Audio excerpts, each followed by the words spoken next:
I work for the Salvation Army of St. Augustine. I'm a retired school principal, so this is my encore career. And I work with unsheltered individuals and also with families in need. So I love what I do. I enjoy helping people. My decline, I noticed probably in my mid-20s when my gums would bleed a lot.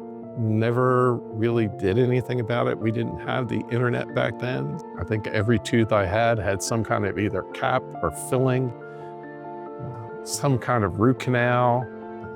It was just deal with it as it came along and not any preventative measures at all. Having to live with putting my hand over my mouth and trying to hide the fact that my teeth were awful. As a school principal, it's hard to do.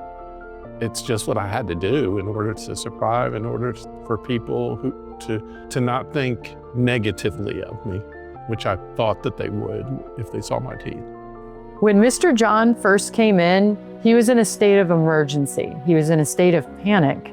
His teeth had cracked. His permanent teeth that he invested so much in were broken. We basically reworked his plan, figured out where his implants were located.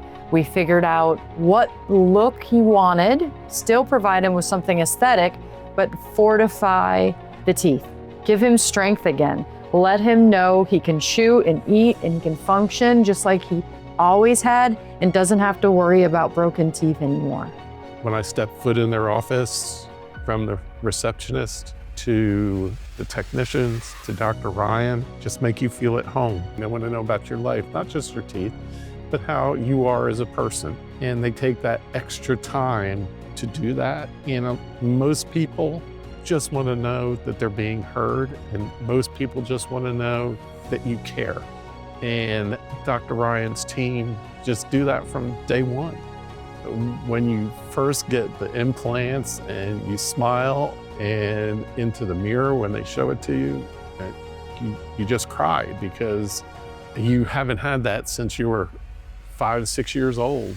And even to this day, when I talk about it, I still well up because I can remember sitting in that chair when after the surgery and they showed me my teeth and I couldn't believe that they were mine. Next to my kids being born and my wife, getting married to my wife, probably one of the happiest days of my life.